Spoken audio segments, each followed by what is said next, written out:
હું આવ્યો છું વોર્ડ નંબર 6 ના તકિયાવાસમાં. ત્યાંના સ્થાનિકો દ્વારા છેલ્લા કેટલાય સમયથી રજૂઆત કરાતી હતી કે ભાઈ એમને જે આ પાછળ તમે બેકગ્રાઉન્ડમાં જોઈ રહ્યા છો કે વિસ્તારનો મુખ્ય માર્ગ છે ત્યાં ઉભરાતી ગટરની સમસ્યા છે. આ સમસ્યા છેલ્લા 2 વર્ષથી યથાવત છે.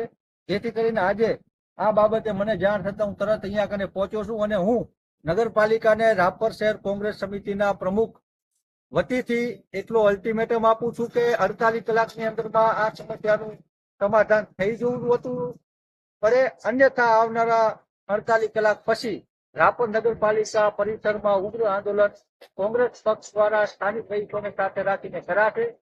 અને વિસ્તારોના લોકો દ્વારા એવું પણ જાણવા મળ્યું છે કે આ ઉભરાતી ગટરના કારણે અહીંયા જે પીવાનું પાણી આવે છે એ પણ એકદમ દુર્ગંધ મારતું પાણી, અને પી તો એનાથી કેટલી પ્રકારની બીમારીઓને આપણે જાતે આમંત્રણ આપીએ એવું. એ પાણીનું મેં TDS ચેક કર્યું તો 450 કરતા પણ હાઈ આવ્યું, જેથી આપ અંદાજ લગાવી શકો છો કે આ પાણી કેટલું ગંદુ હશે, દૂષિત હશે. અને આ સમસ્યા છેલ્લા 2 વર્ષથી અહીંયા વિસ્તારના લોકો ભોગવી રહ્યા છે. નગરપાલિકાના ચૂંટાયેલા પ્રતિનિધિઓ ચૂંટણી જીત્યા બાદ તરત મુંબઈની ટિકિટ કપાવીને ભાગી ગયા છે. હજી સુધી આ વિસ્તારની મુલાકાત લીધેલ નથી.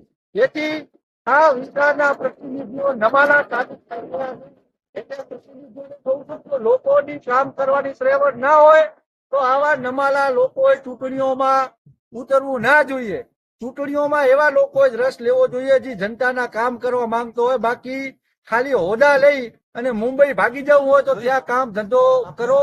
ખોટી તમારા લીધે આખા ગામની આ દુર્દશા સર્જાય છે, ના સર્જાય. હું નગરપાલિકા તંત્રને ફરીથી અહીંયાથી કહેવા માંગુ છું કે 48 કલાકની અંદરમાં આ સમસ્યાનું સમાધાન કરવામાં આવે, ને કે આ ગંદકી લઈને અમે રાપર નગરપાલિકાની કચેરીમાં આવશું, જેની તમામ જવાબદારી નગરપાલિકાના જવાબદાર વહીવટી તંત્રની અધિકારીઓની રહેશે.